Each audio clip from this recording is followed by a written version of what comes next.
ഒരു വശത്ത് അനന്തമായി പരന്നു കിടക്കുന്ന നീലക്കടൽ, മറുഭാഗത്ത് ആകാശത്തെ മുട്ടാൻ നിൽക്കുന്ന കടുംപച്ച നിറമുള്ള നിബിഡ വനങ്ങൾ, വെള്ളമണൽ വിരിച്ച തീരങ്ങളിൽ ആഞ്ഞടിക്കുന്ന തിരമാലകൾ.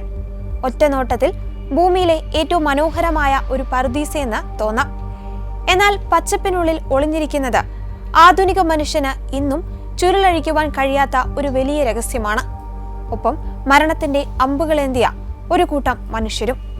ഇത് ഇന്ത്യയുടെ സ്വന്തം നോർത്ത് സെന്റിനൽ ദ്വീപിന്റെ കഥയാണ്. 10,000-കണക്കിന് വർഷങ്ങളായി ബാഹ്യലോകവുമായി യാതൊരു ബന്ധവുമില്ലാതെ സ്വന്തം മണ്ണും സ്വാതന്ത്ര്യവും കാത്തുസൂക്ഷിക്കുന്ന സെന്റിനലിസ് എന്ന ഗോത്രവർഗക്കാരുടെ ചോരയും പോരാട്ടവും നിറഞ്ഞ ജീവിതം ഒരു നീണ്ട ചരിത്രം പോലെ നമുക്ക് വായിച്ചെടുക്കാം. കഥ ആരംഭിക്കുന്നത് ആയിരക്കണക്കിന് വർഷങ്ങൾക്ക് പുറകിലാണ്. ലോകത്ത് വൻകരകൾ രൂപപ്പെടുകയും മനുഷ്യർ കൃഷിയും നാഗരികതയും കണ്ടെത്തുകയും ചെയ്യുന്നതിനും എത്രയോ മുൻപ് ആഫ്രിക്കൻ ഭൂഖണ്ഡത്തിൽ നിന്നും കുടിയേറിയ മനുഷ്യരുടെ ഒരു വിഭാഗം ഈ കുഞ്ഞു ദ്വീപിൽ എത്തിപ്പെട്ടു.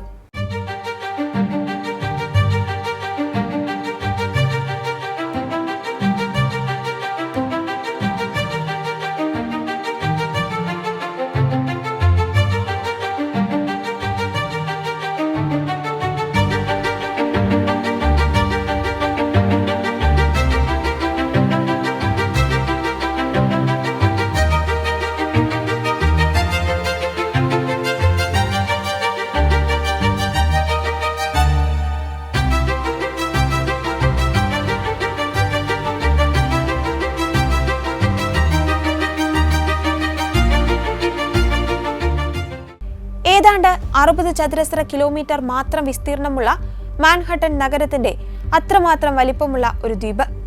പുറം ലോകം മാറി മറിഞ്ഞപ്പോഴും അവർ മാറിയില്ല. അവർക്ക് നാണയങ്ങളോ വസ്ത്രങ്ങളോ മൊബൈൽ ഫോണുകളോ വാഹനങ്ങളോ എന്താണെന്ന് അറിയില്ലായിരുന്നു. കാട്ടിലെ മൃഗങ്ങളെ വേട്ടയാടിയും കടലിൽ നിന്ന് മീൻ പിടിച്ചും പ്രകൃതി നൽകുന്ന പഴങ്ങളും കിഴങ്ങുകളും ഭക്ഷിച്ചും അവർ ജീവിച്ചു. തീ അപ്പോഴും അവർക്കൊരു അത്ഭുതമായിരുന്നു. തീ തനിയെ ഉണ്ടാക്കാൻ അവർക്കറിയില്ലായിരുന്നു എന്നാണ് ഗവേഷകർ കരുതുന്നത്. മിന്നൽ പിണരുകളാൽ കാട്ടിൽ തീ പിടിക്കുമ്പോൾ ആ കനലുകൾ അവർ കെടാതെ സൂക്ഷിച്ചു പോന്നു. തങ്ങളുടെ ചെറിയ ലോകത്ത് അവർ സന്തുഷ്ടരായിരുന്നു. എന്നാൽ ആ സമാധാനം അധികകാലം നീണ്ടുനിന്നില്ല. കടലിലൂടെ വന്ന വലിയ കപ്പലുകൾ അവരുടെ നിശബ്ദതയെ ഭേദിക്കാൻ തുടങ്ങി.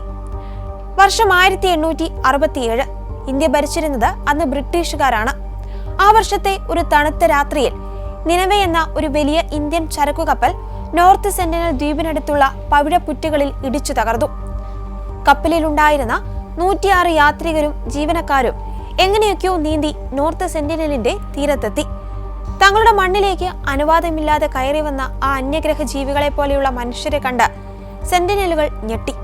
ഭയവും കോപവും ഒരേ സമയം അവരുടെ കണ്ണുകളിൽ മിന്നിമറഞ്ഞു. അടുത്ത ദിവസം രാവിലെ കപ്പൽ ചേതത്തിൽപ്പെട്ടവർ ഉണർന്നത് വായുവിൽ പറന്നു വന്ന ഇരുമ്പുമുനയുള്ള അമ്പുകൾ കണ്ടുകൊണ്ടാണ്. നഗ്നരായ കറുത്തു തടിച്ച ഒരു കൂട്ടം മനുഷ്യർ അലറിക്കൊണ്ട് തങ്ങൾക്ക് നേരെ വരുന്നത് അവർ കണ്ടു. കപ്പലിന്റെ ക്യാപ്റ്റൻ തന്റെ പക്കലുണ്ടായിരുന്ന തോക്കുകൾ ഉപയോഗിച്ച് തിരികെ വെടിവെച്ചു. ആ ശബ്ദം കേട്ട് ഭയന്ന് ആ മനുഷ്യർ കാട്ടിലേക്ക് പിൻവാങ്ങി. ദിവസങ്ങൾക്ക് ശേഷം ബ്രിട്ടീഷ് റോയൽ നേവിയുടെ കപ്പലെത്തിയാണ് ആ യാത്രികരെ രക്ഷപ്പെടുത്തിയത്. ഇതോടെയാണ് നോർത്ത് സെന്റിനൽ എന്ന ദ്വീപ് ലോകത്തിന്റെ ഭൂപടത്തിൽ തന്നെ ചർച്ചയാകുന്നത്. എന്നാൽ ദ്വീപിന്റെ യഥാർത്ഥ ദുരന്തം ആരംഭിക്കുന്നത് 1880-ലാണ്. മൗറീസ് വിഡാൽ പോർട്ടുമാൻ എന്ന ക്രൂരനായ ഒരു ബ്രിട്ടീഷ് നാവിക ഉദ്യോഗസ്ഥൻ ദ്വീപിലേക്ക് ഒരു സൈന്യവുമായി തന്നെ എത്തി. തദ്ദേശീയരെ ഭയപ്പെടുത്തി കീഴടക്കുക എന്നതായിരുന്നു അയാളുടെ ലക്ഷ്യം. ദ്വീപിലിറങ്ങിയ ബ്രിട്ടീഷ് സൈന്യം കാടുകൾ അരിച്ചുപെറുക്കി. ഒടുവിൽ ഓടി രക്ഷപ്പെടുവാൻ കഴിയാതിരുന്ന ഒരു വൃദ്ധയെയും 4 ചെറിയ കുട്ടികളെയും അവർ ബലമായി പിടികൂടി. അവരെ ആൻഡമാന്റെ തലസ്ഥാനമായ പോർട്ട് ബ്ലെയറിലേക്ക് കൊണ്ടുപോയി. അവിടെ വെച്ച് ആ വൃദ്ധ ദമ്പതികൾക്ക് കഠിനമായ പനി ബാധിച്ചു. പുറം ലോകത്തെ മനുഷ്യർക്ക് പ്രതിരോധശേഷിയുള്ള സാധാരണ ജലദോഷം പോലെയുള്ള രോഗങ്ങളെ പോലും ചെറുക്കുവാനുള്ള ശേഷി ആ പാവം മനുഷ്യരുടെ ശരീരത്തിന് ഇല്ലായിരുന്നു. ദിവസങ്ങൾക്കുള്ളിൽ അവർ 2 പേരും അതിവേദനയോടെ മരണപ്പെട്ടു. ഇത് കണ്ട് ഭയന്ന പോർട്ടുമാൻ രോഗബാധിതരായ ആ 4 കുട്ടികളെയും കുറെ സമ്മാനങ്ങളും വസ്ത്രങ്ങളും നൽകി തിരികെ നോർത്ത് സെന്റിനൽ ദ്വീപിന്റെ തീരത്ത് കൊണ്ടുവിട്ടു. ആ കുട്ടികൾ കാട്ടിലേക്ക് ഓടി മറഞ്ഞു. പക്ഷേ അവർ തങ്ങളുടെ ഗോത്രത്തിന് നൽകിയ സന്ദേശം ഒന്നു മാത്രമായിരുന്നു: വെളുത്ത തൊലിയുള്ള ആ മനുഷ്യർ രാക്ഷസന്മാരാണ്, അവർ നമ്മളെ കൊന്നൊടുക്കും.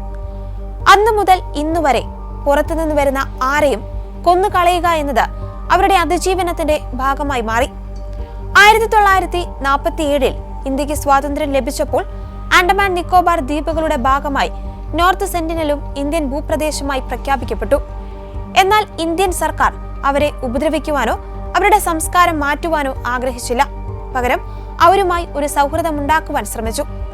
1967 മുതൽ ഇന്ത്യൻ നരവംശ ശാസ്ത്രജ്ഞനായ TN പണ്ഡിറ്റിന്റെ നേതൃത്വത്തിൽ ദ്വീപിലേക്ക് നിരന്തരമായ സന്ദർശനങ്ങൾ നടത്തി.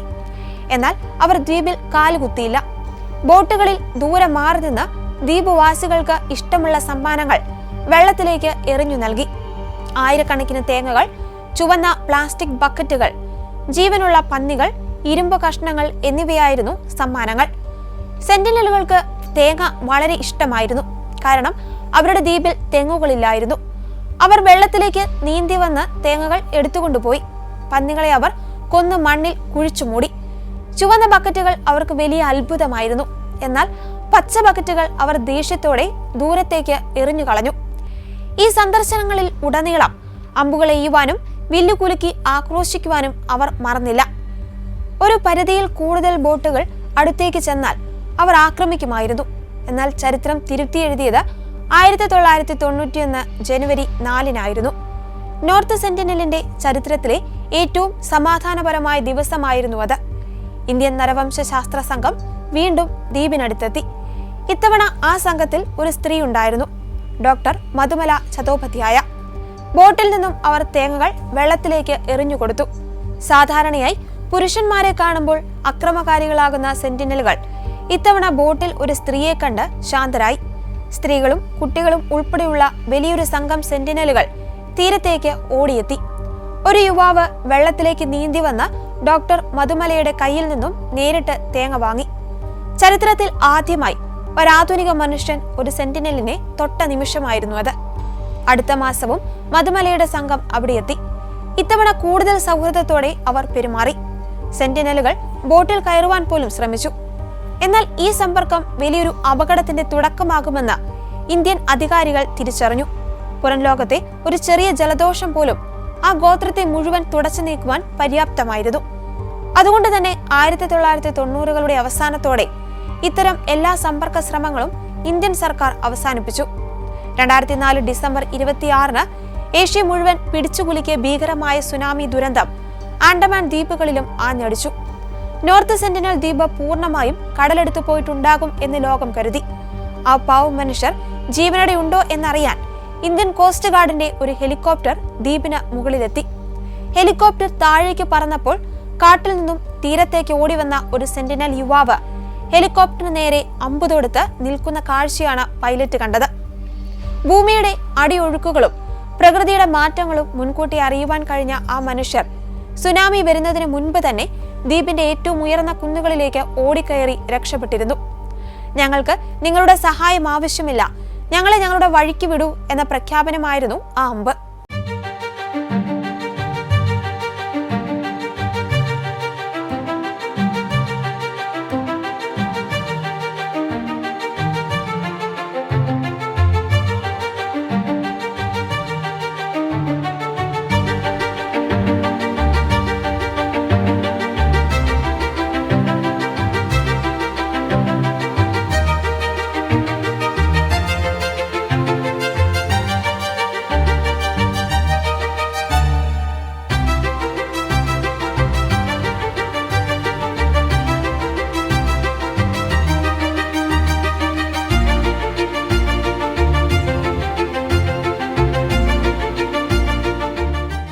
പിന്നീട് വർഷങ്ങളോളം ആരും ആ വഴിക്ക് പോയില്ല. ഇന്ത്യൻ സർക്കാർ ദ്വീപിനു ചുറ്റും 5 നോട്ടിക്കൽ മൈൽ ദൂരത്തിൽ ആരും പ്രവേശിക്കരുതെന്ന് കർശന നിയമമുണ്ടാക്കി. നാവികസേന അവിടെ കാവൽ നിന്നു. എന്നാൽ 2018 നവംബറിൽ ലോകത്തെ വീണ്ടും ഞെട്ടിച്ച ഒരു സംഭവമുണ്ടായി. ജോൺ അലൻ ചൗ എന്ന 26 വയസ്സുകാരനായ അമേരിക്കൻ മിഷണറി ഇന്ത്യയിലെത്തി. നിയമവിരുദ്ധമായി ചില പ്രാദേശിക മത്സ്യത്തൊഴിലാളികൾക്ക് പണം നൽകി അയാൾ രാത്രി ഒളിച്ചുകടന്ന് നോർത്ത് സെന്റിനൽ ദ്വീപിന്റെ തീരത്തെത്തി. കുറച്ച് സമ്മാനങ്ങളുമായി അയാൾ ദ്വീപിലേക്ക് നടന്നു. മത്സ്യത്തൊഴിലാളികൾ ദൂരെ ഇരുന്ന് നോക്കിയപ്പോൾ കണ്ടത് ഭയാനകമായ ഒരു കാഴ്ചയായിരുന്നു. ഗോത്രവർഗക്കാർ ജോണിനെ വലിച്ച് ഇഴച്ചു കൊണ്ടുപോകുന്നതും അവന്റെ കഴുത്തിൽ കയറിട്ട് മുറുക്കുന്നതുമാണ് അവർ കണ്ടത്. അടുത്ത ദിവസം രാവിലെ ജോണിന്റെ മൃതദേഹം അവർ തീരത്തെ മണലിൽ കുഴിച്ചിടുന്നത് മത്സ്യത്തൊഴിലാളികൾ കണ്ടു. അവന്റെ മൃതദേഹം തിരികെ കൊണ്ടുവരുവാൻ ഇന്ത്യൻ സൈന്യവും പോലീസും ശ്രമിച്ചെങ്കിലും ഗോത്രവിഭാഗക്കാരുമായി ഒരു യുദ്ധത്തിന് സർക്കാർ തയ്യാറായില്ല. നിയമം ലംഘിച്ച് ജോൺ അങ്ങോട്ട് പോയത് തെറ്റായിരുന്നു. ഒടുവിൽ അവന്റെ ശരീരം അവിടെ തന്നെ ഉപേക്ഷിക്കുവാൻ സർക്കാർ തീരുമാനിച്ചു. ഇന്ന് നോർത്ത് സെന്റിനൽ ദ്വീപ് പൂർണ്ണമായും സംരക്ഷിത വലയത്തിലാണ്. ഇന്ത്യയുടെ നയം ഇപ്പോഴും വ്യക്തമാണ്. Ice on hands of. നിരീക്ഷിക്കുക, പക്ഷേ ഇടപെടരുത്. ഹെലികോപ്റ്ററുകളും സാറ്റലൈറ്റുകളും വഴി അവരുടെ സുരക്ഷിതത്വം ഇന്ത്യ നിരീക്ഷിക്കുന്നുണ്ട്. എന്നാൽ ആരും ആ മണ്ണിലേക്ക് കാലുകുത്തുന്നില്ല.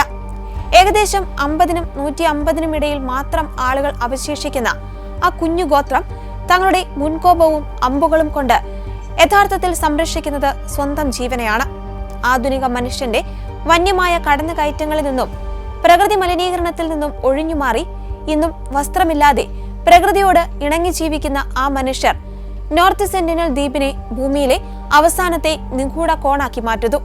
അവർ അവരുടെ ലോകത്ത് സമാധാനത്തോടെ ജീവിക്കട്ടെ.